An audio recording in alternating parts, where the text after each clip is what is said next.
la présente vidéo, nous allons toucher le thème les réseaux sociaux. Rapport temps, finance, impact. Il est donc question de voir si les réseaux sociaux ont un impact positif, négatif ou neutre sur nous en tant qu'individus et en tant que société. En réalité, c'est à chacun de se poser cette question et après, à nos États, à nos institutions, de poser aussi la question. Alors, c'est un sujet assez complexe parce que il y a plusieurs paramètres à prendre en compte et chaque paramètre a des sous-paramètres. Tout va tourner autour de l'objectif que l'on a en s'ouvrant aux réseaux sociaux. Est-ce que vous voyez? Est-ce qu'on s'ouvre aux réseaux sociaux pour du loisir, pour des études ou de la recherche?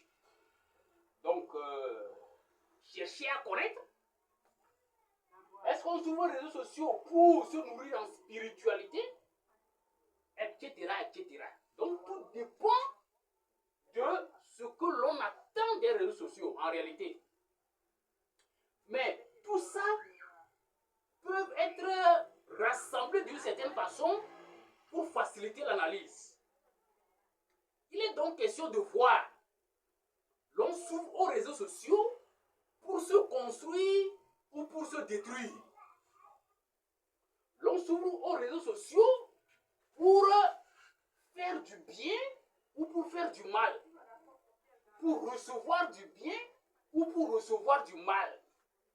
Donc voilà les grands axes, voilà les grandes orientations, voilà les grandes questions qu'il faut se poser avant d'entrer maintenant dans les détails. Qu'est-ce que j'appelle bien? Qu'est-ce que j'appelle se construire? Vous voyez un peu? C'est pourquoi je dis que c'est un sujet assez complexe.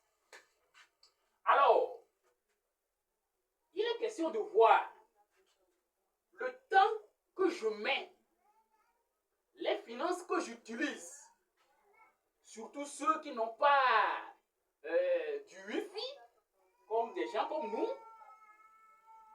Au moins, parfois, quelquefois, même on a accès au Wi-Fi, mais il y a des gens qui n'en ont pas du tout accès, etc.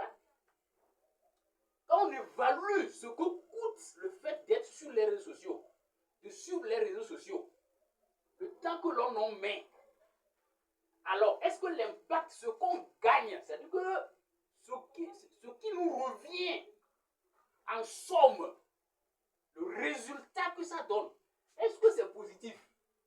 Est-ce que c'est neutre? Est-ce que c'est négatif? Si c'est positif, alors Dieu merci, vous avez vu, on a mis bien. Dieu merci. Alors il faut continuer dans la logique où tu es et c'est positif pour toi. Ça veut dire que les réseaux sociaux te permettent toi d'atteindre ton objectif. Si c'est du loisir, si c'est les études, si c'est la spiritualité, etc. Si ça te permet d'atteindre ton objectif, c'est bien. Maintenant, on va voir. Ça t'a permis d'atteindre quel objectif? Est-ce que ce n'est que ça, ton objectif? Si tu as plusieurs objectifs, ça veut dire qu'il faut analyser par rapport à chaque objectif et faire la synthèse globale. Est-ce que, en gros, ça te fait du bien? Ou bien il y a des points où ça te fait du mal, des points où ça te fait du bien. Est-ce que vous voyez? Donc, si c'est positif, Dieu merci, tu continues dans ce sens-là, en étant de toute façon assez vigilant et prudent, en maximisant ton profit d'être sur les réseaux sociaux, de suivre les réseaux sociaux. Si le résultat te semble neutre, si tu analyses, tu vois que bon, je ne gagne pas, je ne perds pas, bon, c'est comme si c'est neutre, alors ce n'est pas si intéressant. On a mis pour l'interrogation parce que de toute façon, ce n'est pas négatif. Mais là, c'est que il faut doubler de vigilance et de discipline. Vigilance et discipline pour que ça soit positif, pour que l'impact soit positif. Est-ce que vous voyez? Bien. Maintenant, si c'est négatif, tu vois que tu n'atteins pas ton objectif. Ça ne te construit pas, ça te détruit plutôt. Alors là, ce n'est pas intéressant. Et donc, on pourrait dire qu'il faut carrément laisser tomber. Parce que ce n'est pas une obligation d'utiliser les réseaux sociaux, d'être sur les réseaux sociaux, de suivre les réseaux sociaux. Il est vrai aujourd'hui, c'est devenu un peu contournable pour certaines personnes, pour certaines personnalités, pour certaines activités, etc. etc.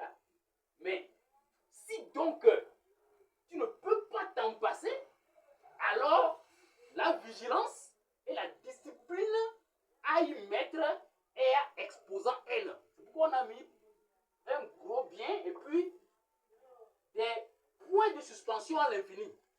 Cela signifie que tu as sérieusement du travail à faire. Ça te détruit. Et ce n'est pas du tout intéressant. Donc, on revient sur ces deux points. Internet en général. Et puis, un compte particulier.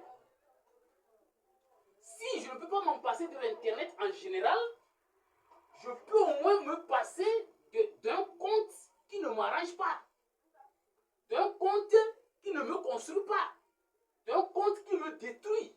Qui ne me fait pas du bien, qui ne me construit pas. Sans de la discipline et la vigilance qu'il faut. Donc voilà, si on ne peut pas se passer de façon générale, on peut au moins se passer de certaines pages, comptes, sites, etc. Maintenant, il faut noter que il y a certaines personnes qui ne peuvent en aucun cas se passer. On le dit, peut-être c'est exagéré, mais soyons réalistes.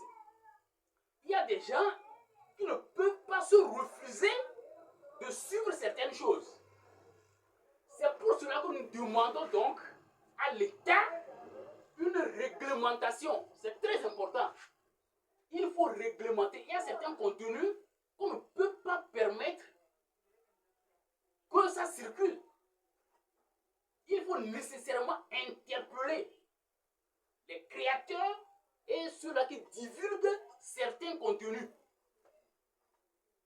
Voilà. Que ce soit un contenu directement fait, un contenu ayant une source réelle, naturelle et tout, ou que ce soit l'utilisation de, comment on le dit là, de l'intelligence artificielle, il y a des contenus qu'il faut combattre. Sinon, on va laisser le désordre et il y a des gens qui vont nécessairement s'engloutir dedans. Donc il y a un travail personnel à faire, mais il y a un travail étatique à faire. Je vous remercie. Vous comprendrez donc que cette vidéo n'est pas du tout adressée à ceux-là qui utilisent les réseaux pour faire du mal, pour détruire, pour déconstruire, pour semer du trouble. Mais au contraire, pour protéger les gens contre ceux-là. Est-ce que vous voyez? Donc voilà un peu. Les réseaux sociaux, c'est terrible. Hein? Il faut qu'on dise la vérité. En gros, sans mentir, dans nos milieux, le résultat global est négatif. Même si c'est positif pour certaines personnes, pour certaines organisations et tout, le résultat global est négatif. Ça fait que le coefficient intellectuel des jeunes d'aujourd'hui est négativement exceptionnel, en puissance, grandissant, mais le coefficient intellectuel positif se détruit. Est décrescendo. C'est là. C'est là. Il faut juste voir la jeunesse d'aujourd'hui. Et voir la génération, les petits qui montent. Mais ça fait peur. Ça fait extrêmement peur. Alors il faut prendre les dispositions